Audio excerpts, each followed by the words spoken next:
Gloria Jean Royster has done a whole lot of research on Madam Fortune Taylor. And she even still has questions because there's documents that you still have to find.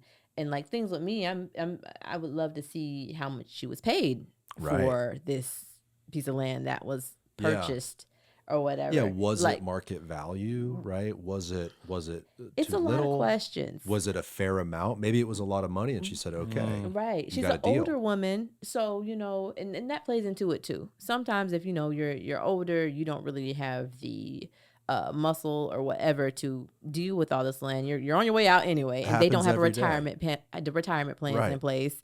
It's like, I'm just going to take this money. I remember she donated land for a church, I believe. St. Paul, African Methodist Episcopal. Wow. So like it's a tricky situation.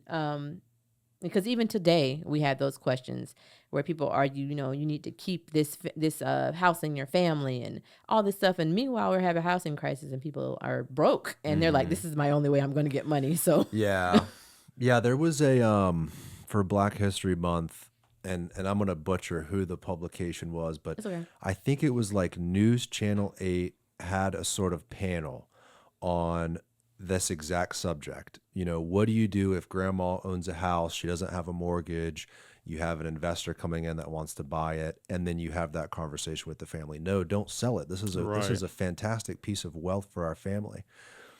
I forgot her name and I need to find who she is. It was a Black woman. She was explaining how keep it in the family, fix it up yourself, make it nice, and then sell it and get a profit.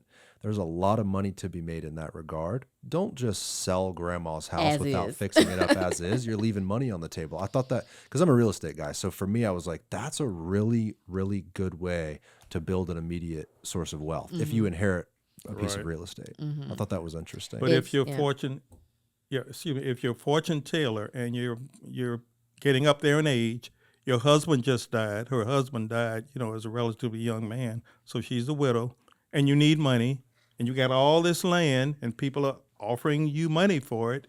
Eventually, you're going to sell an acre here and an acre there, and, this is what happens. So, and that's just one person who we're focusing on. If you enjoyed this clip, click here for the full episode, and make sure to subscribe. Thank you guys for watching.